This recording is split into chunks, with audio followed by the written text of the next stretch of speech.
Hello, this is Steve Shaw, National Coordinator of Football Officials and Secretary Rules Editor for the NCAA. And today we're presenting our final preseason training video, and we're going to be focused on miscellaneous plays as we head into the 2022 season. Now, our video is going to start with a couple of end-of-game scenarios. And it is so important that right out of the gate that we are good with our end-of-game scenarios. So let's do a good job in our pre-games of talking about everything that can happen to us at the end of the game, how we manage that, and our game management skills are so important at the end of the game. So let's be fully prepared as we enter the field. And speaking of pregame, the first pregame of the season is without a doubt the most important pregame you'll have all season. So let's make sure that you're prepared for your pregame, you engage in your pregame, and be a full participant, a crew participant in that pregame. It'll get us ready to go. So with that, let's get on into our plays. Our first two plays this week are going to focus on end-of-game situations. And on this first play, we've got a 4th and goal with 30 seconds to go. And the offense is preparing to snap the ball, and the defense is in disarray. And then we're going to see number 2, he's going to look to the umpire and call a timeout, and we grant it. Now, quickly we see that the center judge comes in, and it's apparent that the defense had no timeouts left. So we reset everything, and now the offense is going to run their 4th down play. And the defense is maybe better organized, and they're going to make a great stop here. Good call by our line judge. As the ball carrier, the ball never breaks the plane of the goal line, never hits the pylon. And so really good job there. But we must be at our absolute best at these end-of-game type situations. And our game management skills are critical here. And knowing how many timeouts are left by both teams are imperative. And I know we do a great job of communicating within the crew timeouts left for each team, but let's add a reinforcer when a team calls their final timeout. Maybe a statement such as, that's Baylor's final timeout, and we will not grant a timeout to Baylor. That might have been helpful here, as we really should not have granted a timeout in this situation.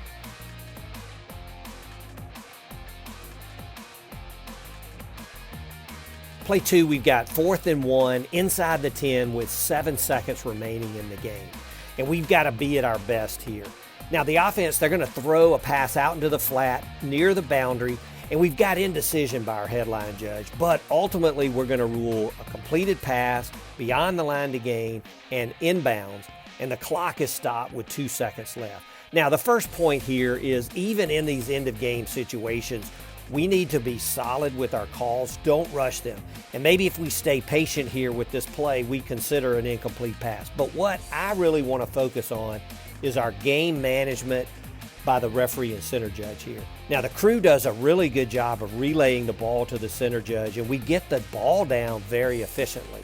Now, the referee's got no substitutes here, but we need to be patient on our ready for play. By rule, the ball is ready for play when the official places the ball down and steps away to their position. And now what we see here, the clock goes to 0 and the center judge is still kind of working their way through the center guard gap. Now, I know we do a great job in the game of keeping the game moving on these first down situations, but when time is critical, let's make sure that the ball is truly ready. Our officials are back out of the way before we start the clock. We don't want to advantage either team, but the offense here should have had the opportunity, if they were to snap the ball efficiently, to get the next play off. So let's make sure we're really good in these end-of-game situations dealing with the clock. Play 3, we've got a 3rd down and 3 yards to go situation, and the ball carrier runs to the left and is down very close to the line to gain. Now the line judge comes in and he's going to mark the spot, and it's very tight to first down yardage, but we flip the ball into the umpire and he's going to set it down, and it's so very close to that forward stake. So let's talk about our mechanics on this. In these situations, we want the covering official, so here the line judge, they should call for the ball and place it down at the spot, and then we can evaluate it from there. And if it's clearly short or clearly a first down, we can pitch the ball into the umpire or center judge and mark it. But here we want the line judge putting the ball down for evaluation. Now, replay is going to come in and take a look at this, and we get a great ground level view, and we can see that the runner's right elbow hits the ground with the ball short of the line to gain. So they confirm the call on the field. Great spot by our line judge. But let's let the covering official spot the ball for evaluation if we're close to the line to gain before tossing the ball back in to be spotted. Play 4 is a reminder we must count players every down. Now we're going to see on this play that the offense is over the ball, ready to go, and the defense is trying to complete their substitution with 4 players going out. The first 3 make it out okay, but we see number 18, he's just outside the numbers when the ball is snapped. And as we count them up, we're going to see that there's no question that number 18 is the 12th player. And so when the ball is snapped, he's clearly on the field to play. This should be a live ball foul for a substitution infraction by the defense. Now, the deep wing on that side of the field judge in this case, needs to get a marker down. Really, the back judge can help on this, and the line judge can weigh in and let everybody know that the player clearly did not get off the field. So as a reminder, let's count every down as part of our pre-snap routine. This is very important. Play 5, we see the formation at the snap, and the wide out to the bottom of the screen is on the line of scrimmage, and he's covering up number 84, the tight end, on this play. Now, the line judge does not have an arm back, and that confirms that the outside receiver is on the line. And so we see at the snap, the covered tight end, he's going to stay in to block. So there's no issue with the potential ineligible receiver downfield, but then the quarterback is going to throw to this tight end. He's the first to touch the ball. He was an originally ineligible receiver, and he intentionally touches the ball. And so even though it's behind the line, we have illegal touching on this play by number 84, and we know the new penalty enforcement is not only a 5-yard penalty from the previous spot, but it includes now loss of down. Play 6, we're going to look at one of our points of emphasis for the season, and that is disconcerting signals by the defense. Now, in this play, we're going to see that the offense is beginning to get set up, and then the center snaps the ball to the quarterback. The quarterback's definitely not ready. It bounces off his face mask. Now, as we go back and take a look, we see that defender, number 10, is going to clap, and then the center snaps the ball. And since the offense is using a clap as part of their starting signals, this is a foul by the defense for disconcerting signals. Now, let's be alert for this type action. Let's be alert for verbal cadence that mimics the sound of the offense. And let's be alert to stemming or shifts by the defense that simulate action at the snap. These are all dead ball fouls by the defense.